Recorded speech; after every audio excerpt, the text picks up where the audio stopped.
창세기 2장 8절부터 17절 교독하겠습니다.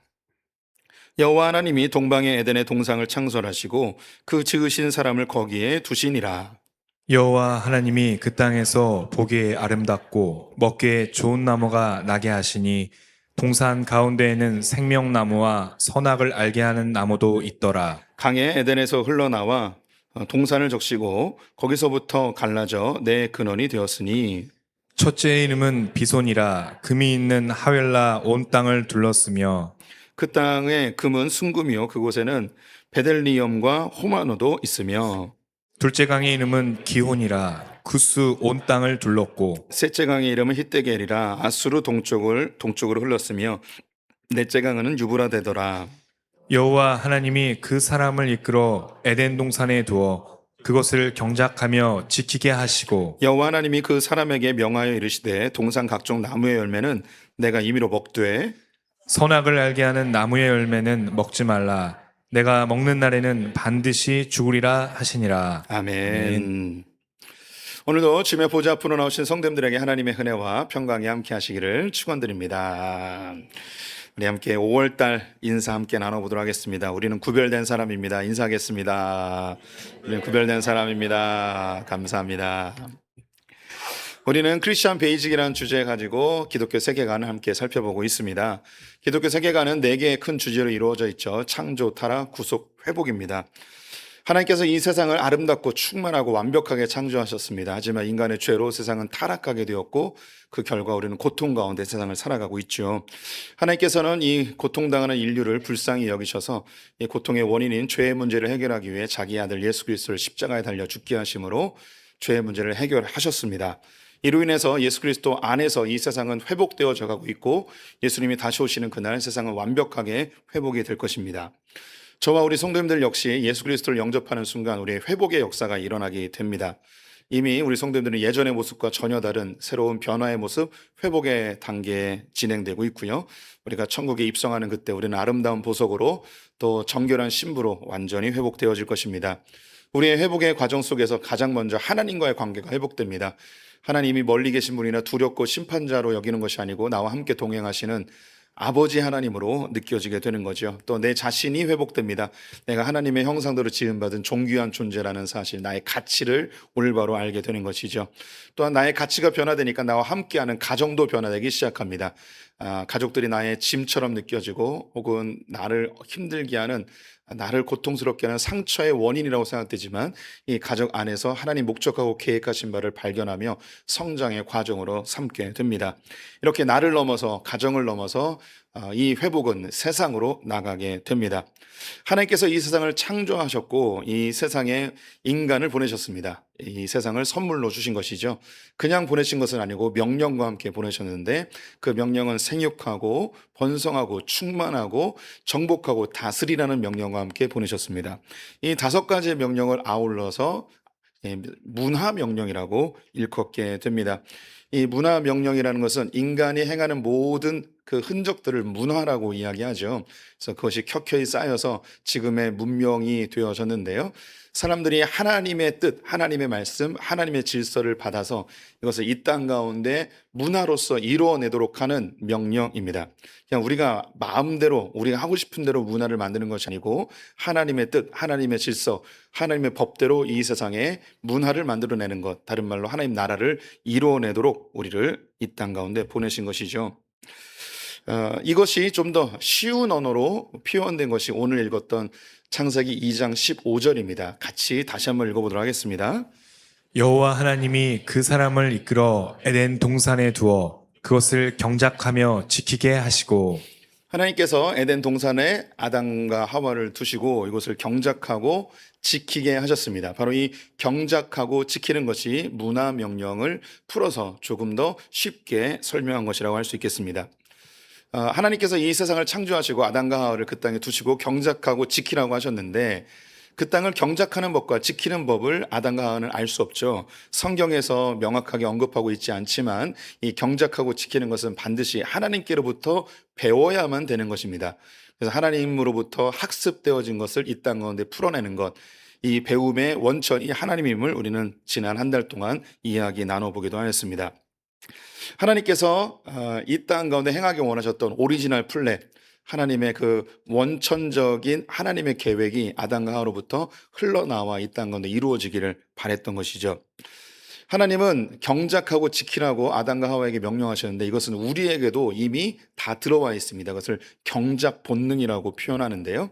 우리 모든 사람들은 무엇인가 이루는 것을 좋아하고 비어있는 것을 채우길 원하고 혼란스러운 것을 정리하기 원하고 또 불이한 것을 정의롭게 또 나의 주변을 아름답게 만들고 싶어하는 욕구가 있습니다. 본능적인 욕구가 있죠.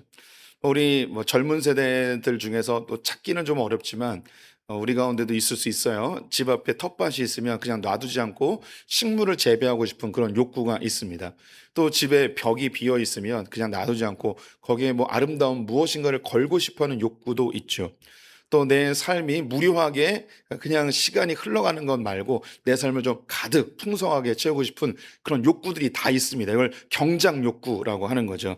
이 가운데 한 명도 예외일 수는 없습니다. 모든 사람이 하나님께서 주신 내 삶을 경작하여 열매를 맺고 싶어하는 욕구를 다 가지고 있죠.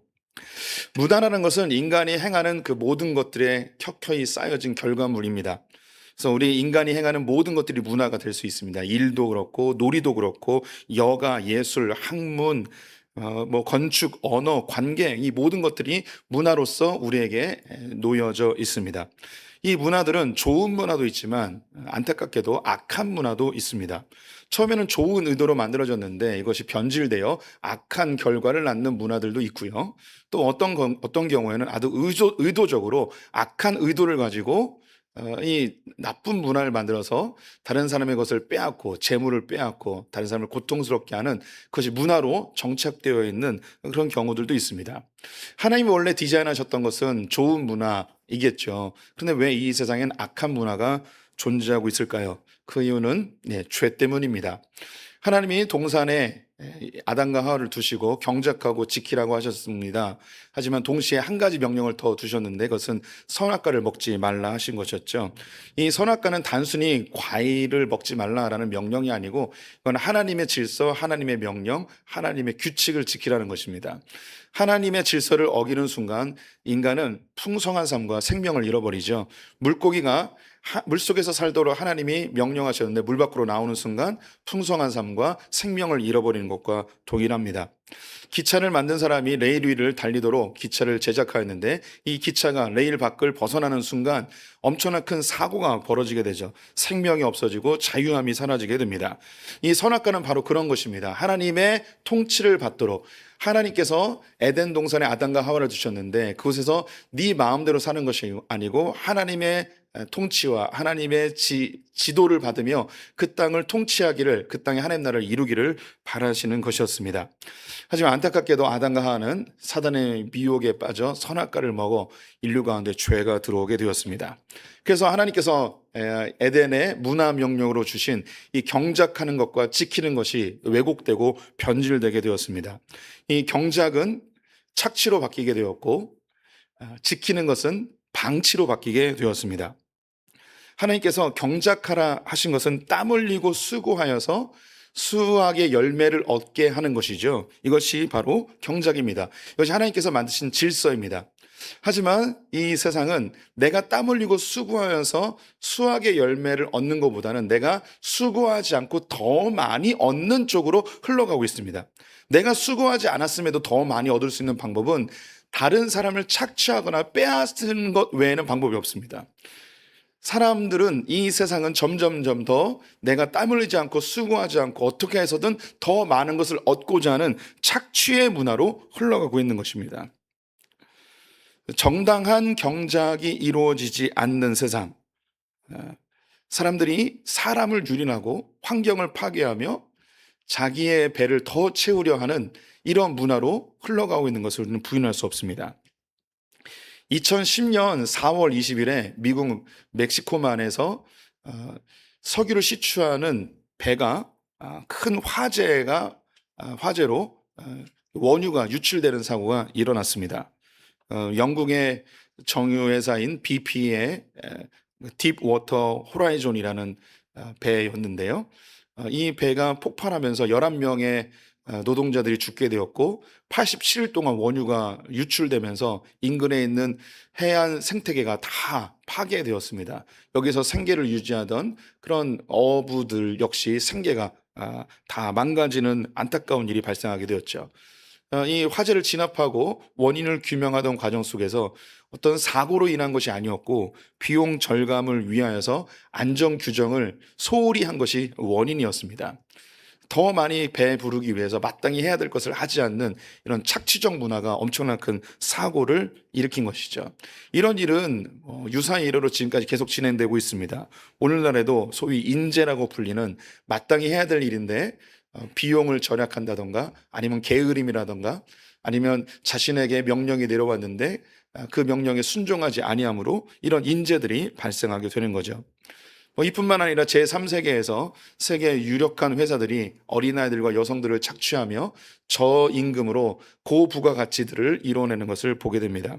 또 아프리카나 제3세계의 농장들에서 하루에 1,500원에서 2,000원 정도 버는 사람들, 하루에 12시간씩 일하는 사람들이 지금도 세상에 굉장히 많이 존재하고 있습니다. 예전에 제가 그 좀 긴 뉴스 프로그램 하나 보았는데요. 이것은 아프리카에서 노동 착취를 당하고 있는 그런 노동자들에 대한 그런 뉴스였습니다. 가나로 한 기자가 찾아가게 됐고 거기에 카카오 농장에서 많은 사람들이 카카오 열매를 이렇게 채취하고 있었습니다. 그래서 그 사람들에게 먹을 것을 이렇게 기자가 나눠줬어요. 그 먹을 것을 먹고서 그 소감을 이야기하라고 했더니 너무 달고 맛있다고 이야기하는 거예요. 그래서 이거 이름이 뭔지 아냐고 물었는데 모른대요. 먹어본 적 있냐고요? 한 번도 안 먹어봤대요. 그럼 이 간식거리는 뭐였냐면 초콜릿이었습니다. 예. 그러면서 이건 뭐로 만드는지 아냐고 모른대요. 당신들이 지금 따고 있는 그 열매로 이 초콜릿을 만들고 있다고 이야기한 거죠. 평생 동안 카카오 열매를 따고 있는데 한 번도 초콜릿을 먹어보지 못한 그런 노동자들이 가나에 살고 있었던 거죠. 이처럼 세상은 더 많은 부를 얻기 위해서 다른 사람의 것을 착취하는 문화로 흘러가고 있습니다. 방치 또한 그렇습니다. 하나님이 이 세상을 잘 지키도록 하셨습니다. 지킨다는 건 돌보고 보호한다는 것인데요. 이것은 하나님께서 이 세상이 하나님의 것임을 보여주고 있는 것입니다. 우리는 청직이라는 거죠. 이 세상은 우리의 것이 아니라는 거예요. 내가 땅을 소유하고 있을지라도 이 땅이 나의 것이 아니고 하나님의 것을 잠시 빌려 쓰는 것이라는 생각을 가져야 되는 거죠. 하지만 이 세상은 나의 것은 나의 것이라는 거예요. 내가 소유하고 있는 건 다 내 거라는 거죠. 심지어 나의 시간, 나의 삶, 나의 인생 다 내 것이라는 겁니다. 그래서 내 인생만 잘 되면 된다는 극단적인 개인주의로 흘러가고 있습니다. 나만 잘 되면 옆에서 사람이 죽어가도 아무 상관이 없는 방치하는 문화로 흘러가고 있는 것이죠. 중국의 가짜 음식은 어제 오늘 이야기가 아닙니다. 가짜 소고기, 가짜 새우, 가짜 쌀, 가짜 분유, 가짜 계란 이런 것들로 인해서 나는 배부르고 나는 돈을 벌어도 이걸 먹는 사람들이 죽어나가는 것에 관심이 없는 거죠. 이거 중국만의 일이 아니고 다른 나라에서도 흔히 있을 수 있는 일입니다. 얼마 전에도 뉴스에 나온 건데 한국에서 마라탕을 먹은 여학생이 큰 복통으로 응급실에 실려가는 일이 있었습니다. 왜 이런 일이 벌어지냐면 마라탕을 만드는 이 마라 소스를 만드는데 올바른 재료들을 쓰지 않는 거죠. 그래서 이런 일들이 우리 주변에 많이 일어납니다. 자연 파괴도 마찬가지죠. 나는 배가 부른데 자연은 파괴되어지는 일들을 수없이 보게 되죠. 제 청년부 선배 회장님이셨는데 이 회장님이 이 형님이 보험회사 외국계 보험회사를 다니다가 퇴사하시고 무역업에 종사하셨습니다. 뭘 수입해서 팔았냐면 중국의 수수를 판매하셨어요. 그래서 이 장사가 아주 잘 되셨는데 어느 날 만났는데 그걸 중단했다는 거예요. 왜 그러시냐 그랬더니 이분이 자기 얘기를 해주는데 중국에 수술 수입하는데 그래도 한번 가보는 게 어떨까 싶어서 가봤다는 거예요. 근데 거기서 수술 만드는 과정을 보면서 너무 충격을 먹고 이건 수입하면 안 되겠다라고 생각을 했다는 거죠. 어떤 충격을 받았냐면 이 수술 만드는데 어마어마한 산을 다 쑥대밭으로 만들어 버리는 거죠. 모든 나무를 다 잘라버리는 거예요. 완전히 황폐해져 버리는 모습을 보고서 야, 내가 지금 이런 일을 하고 있구나. 중국의 산을 다 황폐하게 만들고 있구나. 이것은 뭐 수술 만드는 것뿐만 아니라 다른 산업들에게도 마찬가지여서 중국의 사막화가 급속히 진행되고 있고 황사가 더 심해지고 있는 그런 원인이 여기에 있습니다. 뭐 지금에 와서 나무를 심는다고 하는데 앞으로 50년, 100년은 기다려야지 그 예전의 그 울창한 살림으로 바뀌게 되겠죠. 지난주 우리나라 전 국민은 삼성전자에 모든 관심이 쏠려 있었을 것입니다. 삼성 노조가 42조라는 어마어마한 성과급을 내놓지 않냐면 파업을 하겠다는 것이었죠. 이 그 액수에도 우리가 놀랐고 또 이 상황에도 우리가 굉장히 관심이 많았는데 그런 과정 속에서 노조 부위원장의 텔레그램 메시지가 공개가 되었습니다. 그 메시지에 뭐라고 되어 있었냐면 삼성전자 없애버리는 게 맞다 뭐 이렇게 쓰여 있었습니다. 자기네는 성과급 개인당 6억씩 받으면 삼성전자가 망하든 말든 우리는 아무 상관이 없다 이런 이야기죠. 그래서 나만 잘 되면 조직이 망하든 회사가 망하든 아무 상관이 없다는 거예요. 이런 일이 어떻게 그럴 수 있는가? 우리 성도님들은 사람들은 비난할 수 있겠지만 우리도 그 위치가 되면 우리도 똑같습니다. 이 시대의 문화가 나만 잘 되면 되고 내 조직이 내 공동체가 이 국가가 망하든 말든 아무 상관이 없는 그런 시대를 살아가고 있죠. 이 시대는 경작하고 지키는 것에서 착취하고 방치하는 문화로 점점 바뀌어가고 있습니다. 그러다 보니 우리는 다 치열한 경쟁 속에 살아가고 있고 각자 도생의 시대를 살아가고 있습니다. 극도의 개인주의 속에서 착취당하지 않으려면 착취해야 되는 시대에 살아가고 있고 잡아먹히지 않으려면 내가 잡아먹어야 되는 시대에 살아가고 있습니다. 그러다 보니 늘 불안한 거예요. 뭔가 가지고 있어도 언제 빼앗길지 모르는 그런 불안감 속에 살아가고 있습니다. 풍요로워지지만 더 심령은 가난해지고 심령은 골마가고 더 메말라가는 우리 시대에 살아가고 있죠. 이런 시대 속에서 예수님께서 우리를 아름다운 세계로 초대하십니다. 수고하고 무거운 짐진 자들아 다 내게로 오라 내가 너를 쉬게 하리라. 이렇게 각자 도생, 치열한 경쟁, 정글 같은 세상 속에 살아가는 인류를 하나님은 그냥 두고 보고 계시진 않습니다. 이 모든 원인인 죄의 문제를 해결하여 우리에게 새로운 세계로 하나님의 나라로 에덴으로 우리를 초대하기 원하시는 거죠. 예수님께서 십자가에 달려 죽으심으로 죄의 문제를 다 도말해 버리셨습니다.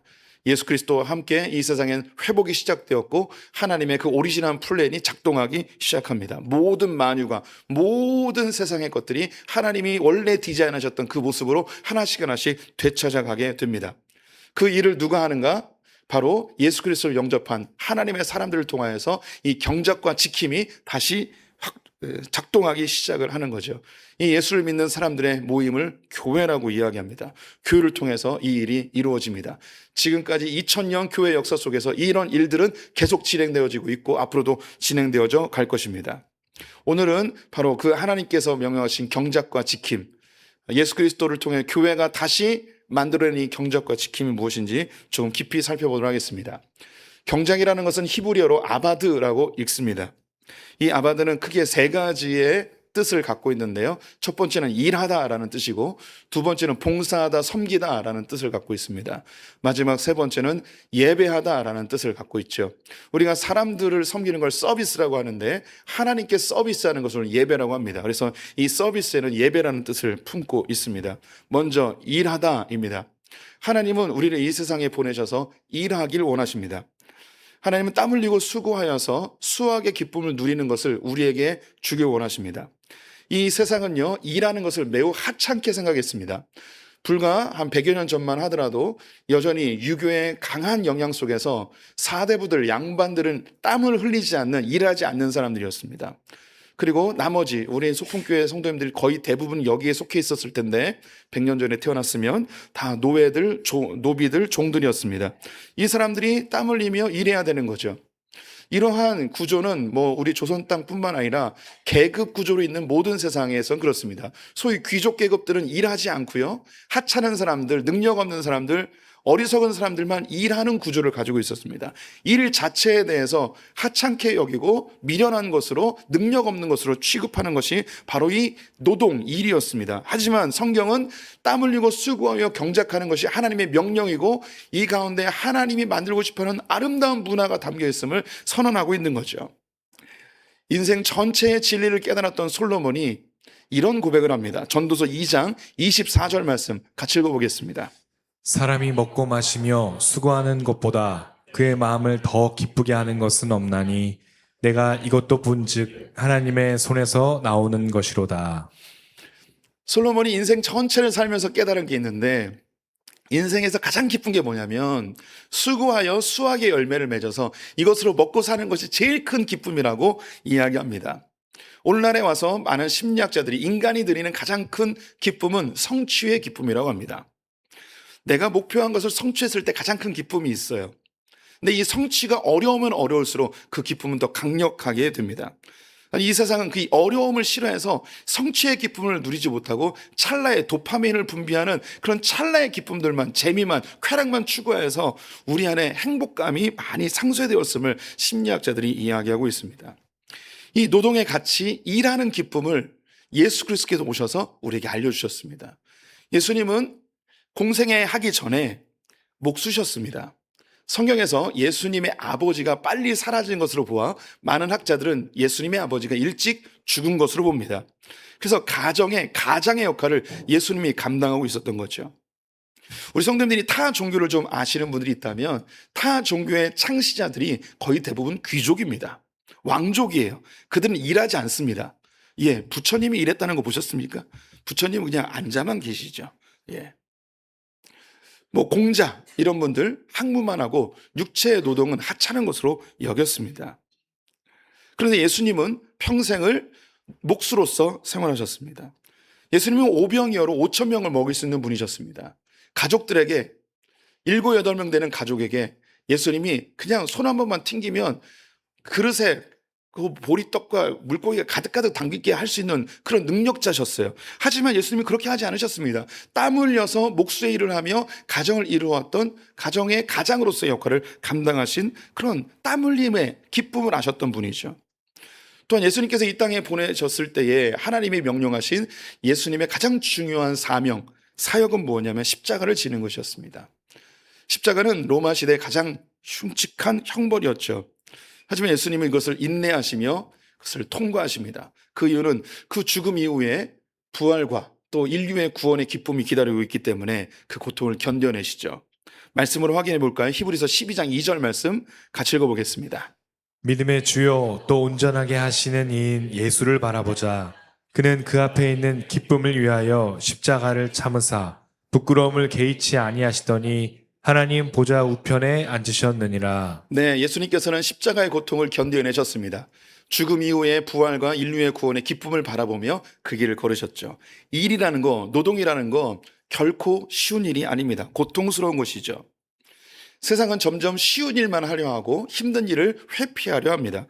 하지만 하나님의 백성들은 그 일이 힘들던 어렵던 지금 당장 쉽게 손에 잡히는 수확이 있던 아니면 오랫동안 기다리며 인내하는 작업이든 이것을 묵묵히 감당하는 것이 바로 하나님의 사람들이죠. 내가 지금은 당장 수확이 없을지라도 하나님께서 보상하실 것을 기대하며 그 일을 묵묵히 감당하는 것, 이것이 기독교의 아름다운 모습입니다.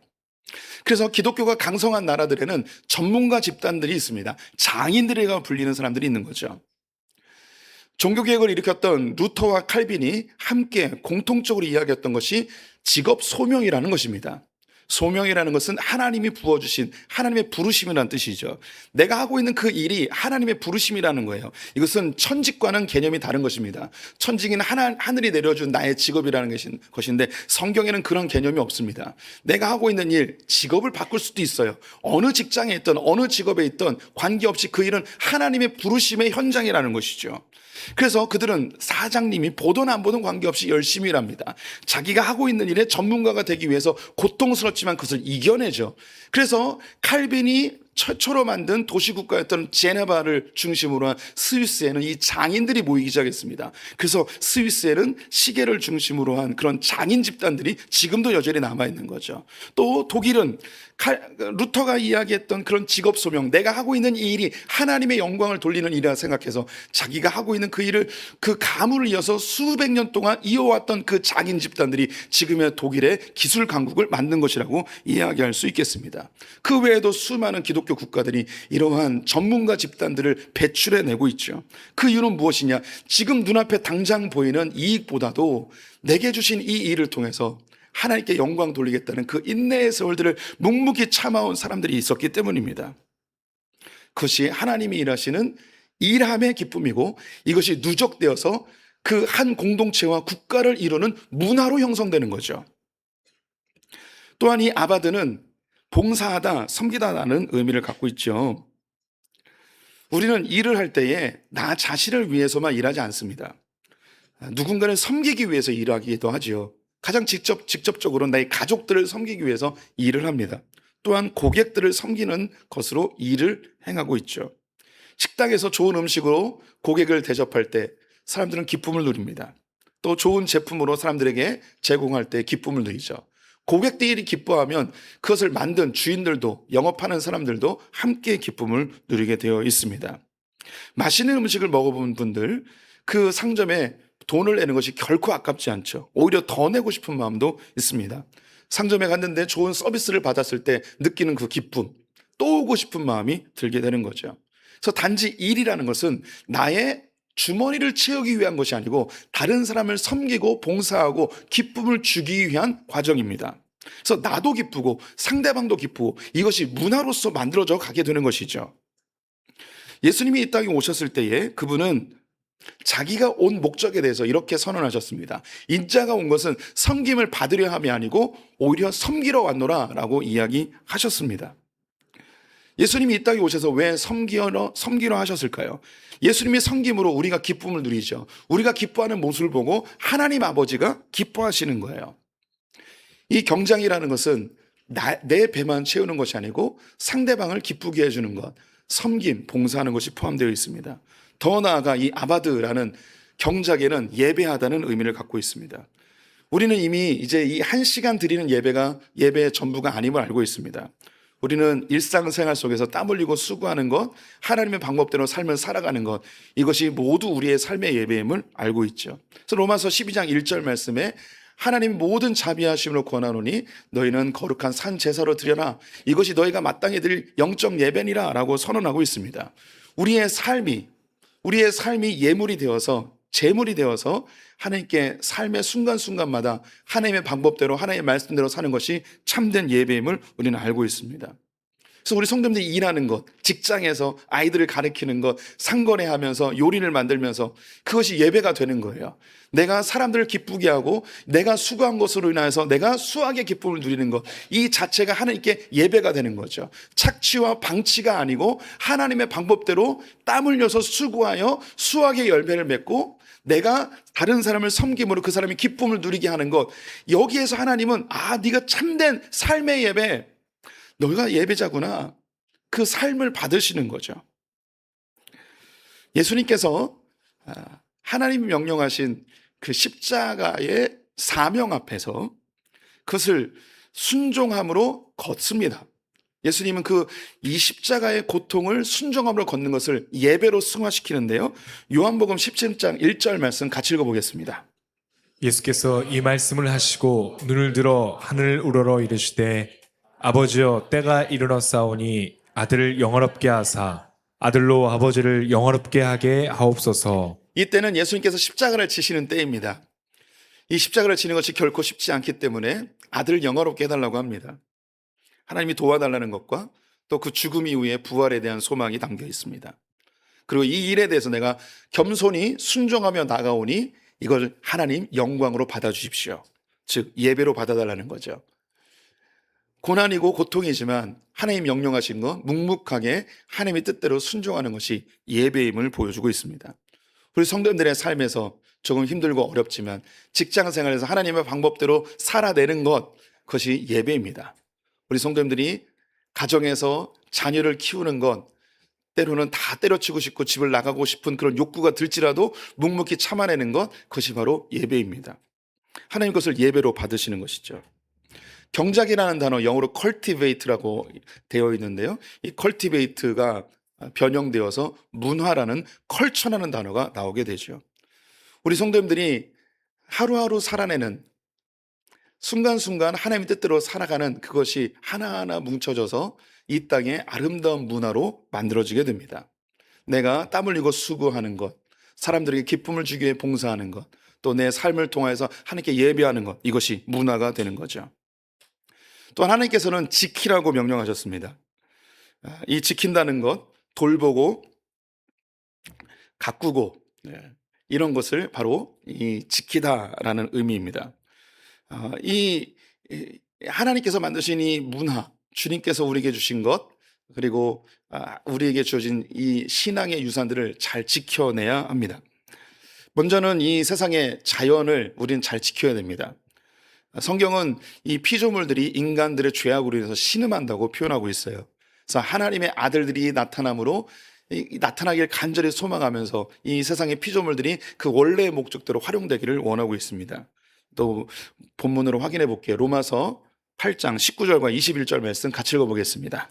피조물이 고대하는 바는 하나님의 아들들이 나타나는 것이니 그 바라는 것은 피조물도 썩어짐에 종노릇한 데서 해방되어 하나님의 자녀들의 영광의 자유에 이르는 것이니라. 네, 이 세상은 인간들의 욕심으로 착취로 고통당하고 있습니다. 또 그렇게 착취한 세상을 방치함으로 더 골마가고 있는 부분들도 굉장히 많이 있죠. 네, 그 하나님의 사람들이 이 자연을 하나님의 방법대로 다시 회복시키는 이런 일들을 해야 되는 거죠. 내 이익을 위해서 자연을 파괴하는 것, 혹시 실수로 파괴했다면 원상복구하는 그런 마음이 있어야 합니다. 제 유튜브에서 알고리즘으로 뜨는 한 영상이 있는데요. 자주 떠요. 이 사람은 그 사람들과 함께 청소하는 영상을 만들어서 찍어 올립니다. 그래서 사람들이 많이 모인 곳에 담배꽁초와 쓰레기들을 다 줍는 건데요. 팔로워가 한 30만 명 됩니다. 그러면 공지를 올리는 거예요. 이번 주 토요일 인천 구월동 로데오 거리로 모여라, 그러면 사람들이 모여서 함께 그 쓰레기를 치우는 영상을 찍어 올립니다. 참 그 볼 때마다 기뻐요. 세상에 이런 사람이 있을까? 선한 영향을 미치고 있구나. 그래서 소망하기를 아이플렉스와 칼리오페 사이 공원에도 와주셔서 담배꽁초를 다 없애주길 바라는 마음. 이런 마음을 가지면 안 되죠. 우리가 치워야 되죠. 예. 진짜 못된 놈이네. 네. 그래도 우리 건물을 관리하시는 분들이 잘 치워주고 있으셔서 감사하는 마음을 가지고 있습니다.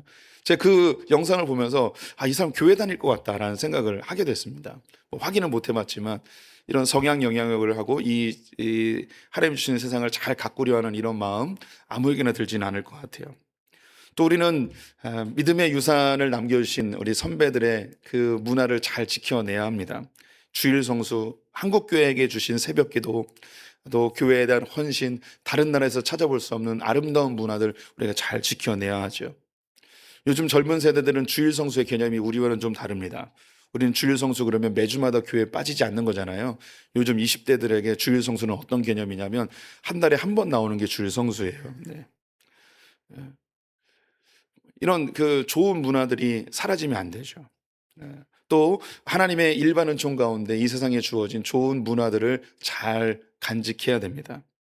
인터넷과 스마트폰이 발전하면서 얼마나 편리해졌어요. 하지만 이것이 범죄의 수단으로 얼마나 또 많이 유용되는지 알고 있습니다. 이런 것을 우리가 할 수 있는 영역 속에서 막아내는 것입니다.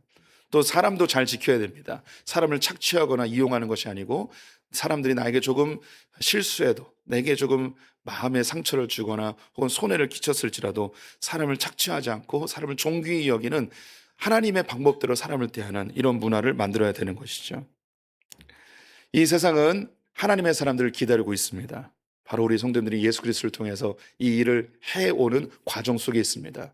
우리 믿음의 선배님들이 2000년 동안 이 세상을 정치, 경제, 예술, 문화 모든 영역 속에서 하나님의 방법대로 문화를 창출해내고 있습니다.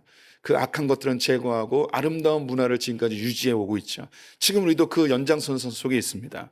이미 우리 성도님들의 마음속에 하나님의 나라를 이루고 싶은 마음이 있어요. 교회를 다니다 보면 저절로 생겨요. 그래서 먹든지 마시든지 무엇을 하든지 하나님의 영광을 위해 하고 싶은 그런 마음이 있습니다. 내 직업을 통해서 하나님께 어떻게 하면 영광을 돌리까, 이런 생각을 조금씩은 하게 되죠. 또 교회 와서 기도도 하게 되고, 내가 직업을 선택할 때 하나님 뭘 기뻐하실까, 이런 것을 생각하게 됩니다. 다른 사람의 해를 끼치는 그런 직업을 우리가 취하려 하지 아니하고, 혹 내가 취직한 회사가 다른 사람을 해야 하는 그런 직종에 있다면 그것을 갈등하다가 과감하게 많은 돈을 줄지라도 그것을 떨쳐버리고 나올 수 있는 것이 바로 크리스찬들이죠. 이것이 조금씩 하나하나 켜켜이 쌓여서 아름다운 문화가 만들어지는 것입니다. 꽃 하나, 나무 하나를 꺾을 때도 우리의 마음속에 성령님이 주시는 그 양심이라는 것이 작동하여서 그것을 가만히 예쁘게 놔두지 그것을 일부러 짓밟으려 하는 마음이 있지 않습니다. 사람을 대할 때도 사람을 존귀히 여기려는 그런 마음이 우리 안에 작동하게 되는 거죠. 바로 이것이 하나님이 우리에게 주신 아름다운 경작 속에서 문화를 만들어내는 거예요. 땀 흘리고 수고하는 것의 가치를 잊지 마십시오. 때로는 쉽지 않을지라도 묵묵히 그 길을 걷다 보면 하나님께서 반드시 보상해 주실 것입니다. 우리의 일은 다른 사람을 섬기고 기쁘게 하는 것입니다. 그 일이 하나님께 예배가 되는 것이죠. 또한 사단이 깨려 하는 이 하나님 나라를 잘 지켜내십시오. 가정을 지키십시오. 직장에서 하나님의 말씀대로 살려고 힘써 보십시오. 믿음의 선배들이 물려주신 그 좋은 유산들을 지켜내기 위해 힘쓰시길 바랍니다. 우리가 뭐 대단한 힘이 있어서 세상을 바꾸고 문화를 만들고 그런 거 아닙니다. 우린 겨자씨와 같이 작은 미랄처럼 소금과 빛처럼 자기의 영역 속에서 한 사람 한 사람 그 일을 하다 보면 이 세상이 아름다운 하나님 나라의 문화로 꽃피어지게 될 것입니다. 와, 나는 뭐 아무것도 없습니다. 아니에요. 할 수 있어요. 내가 하고 있는 그 작은 일, 나의 직장, 나의 가정, 주님께서 우리 성도님을 통해서 멋진 일을 해내실 줄 믿습니다. 우리 함께 찬양하시면서 예배를 마치겠습니다.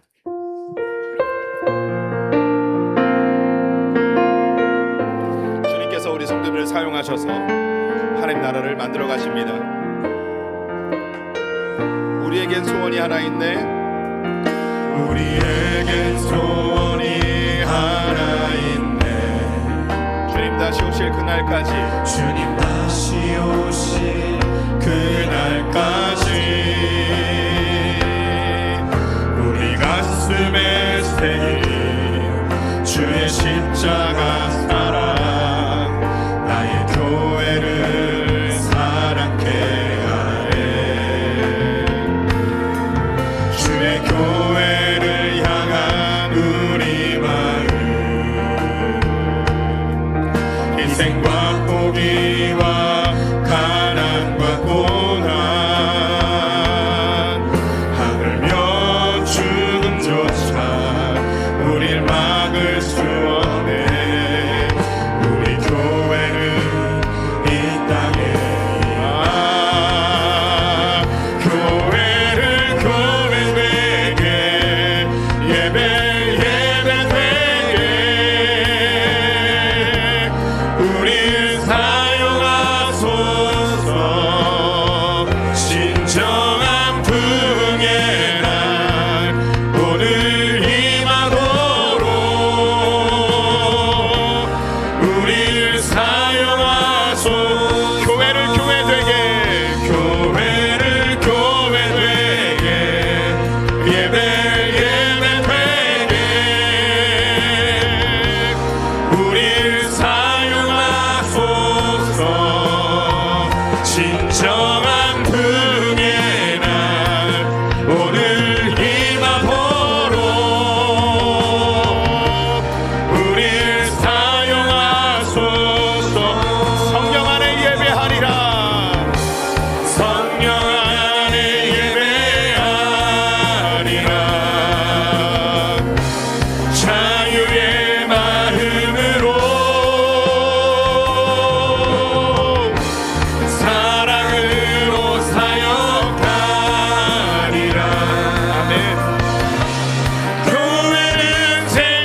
하소서. 진정한 긍휼의 날 오늘 임하도록 우리를 사용하소서.